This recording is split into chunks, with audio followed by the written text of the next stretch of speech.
Program replanting atau peremajaan kelapa sawit rakyat tahun 2024 di Kabupaten Bengkulu Utara masih dalam proses pengusulan, baik di tingkat kabupaten maupun ke tingkat Dirjen Perkebunan Kementerian Pertanian.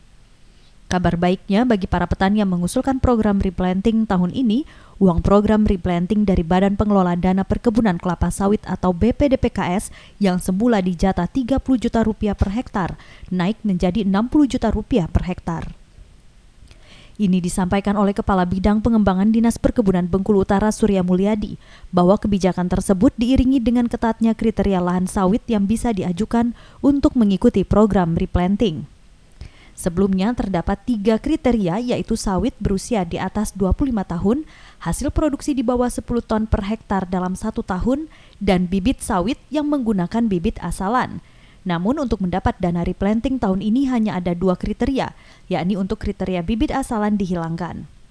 Selain itu untuk syarat pengajuan dari petani melalui kelompok, lembaga perkebunan maupun koperasi juga semakin diperketat. Mulai dari legalitas lahan sampai memastikan kebenaran tanam tumbuh yang ada di lahan yang diusulkan.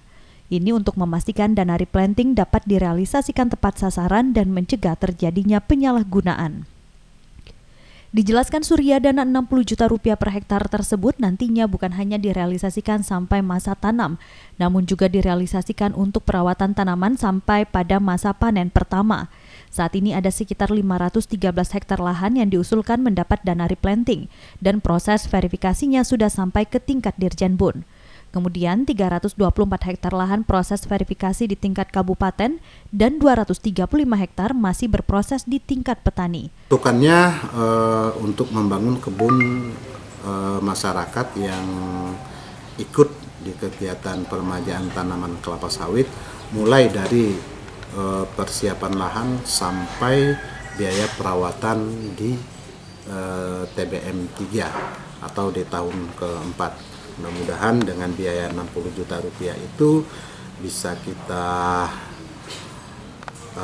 rencanakan bantuan tersebut siap sampai tanaman atau kebun masyarakat itu.